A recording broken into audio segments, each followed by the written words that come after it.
Hi, and welcome to SceneDaily.com. I'm Jeff Owens, and I'm joined today by Ree White and Jeff Gluck, and we're here to talk about an exciting weekend of racing at Chicagoland Speedway.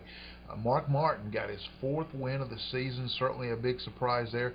Joey Logano won again in the Nationwide Series, his fourth win of his career in that series. But I think probably the most exciting thing we saw of the weekend, Jeff, was the double file restarts. It really stirred things up at the end of the race. Well, when you first said exciting there, I was kind of like, what were you talking about exactly? Because the Nationwide race didn't have one single spin, one wreck. I mean, nothing happened in that.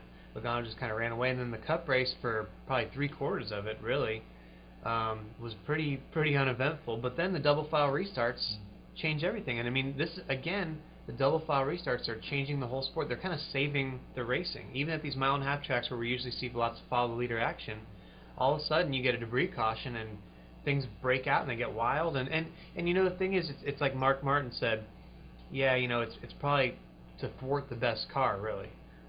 It takes the best dominant car and it basically says, well, you're going to have a problem now because everybody caught up to you. But that's what the fans like, and so I think that's good for the fans and the sport in general. Yeah, and really we saw some, the thing that fans love to see, we saw some bumping and banging and some people getting into it. Kurt Busch is mad at Jimmy Johnson. A lot of fireworks at the end of this race. I think the double file restarts are going to continue to create that too. I think it just makes everyone more aggressive. You're nearing the end of the race and the races matter so much, and here all of a sudden you get this last chance to win. There were a lot of people up there that would not have been a factor until that last moment, and all of a sudden they're leading, they're battling for the lead and all that. And I know a lot of drivers don't like it, but I think it's everything a fan wants. Who cares what they say? Yeah. And in this race, I think we got a positive result. One downside to the double file restarts, if it is indeed a downside, is that things get jumbled up, people are bumping and banging, and you might see somebody steal a victory.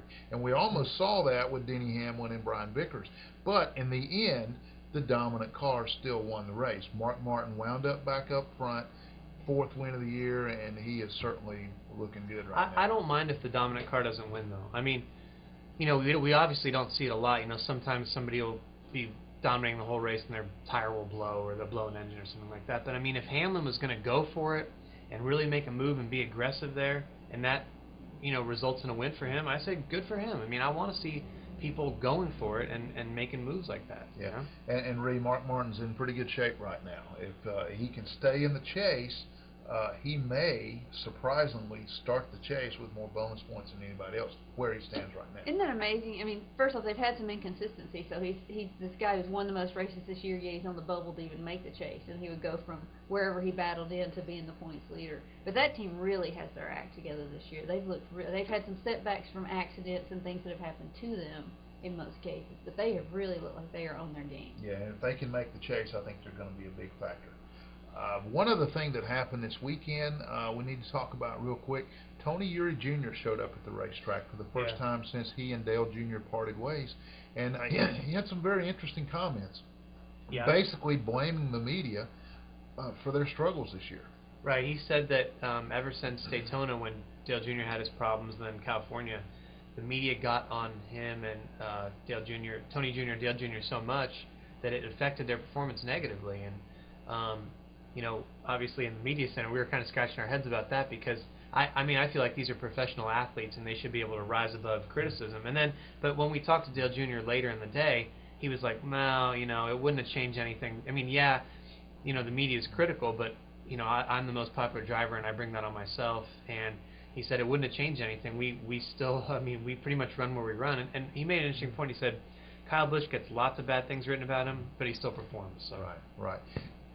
No question that he's got a lot of pressure on him, but it seems to me that you know, all these guys get a lot of media publicity, and you're right. I think they should be able to handle it.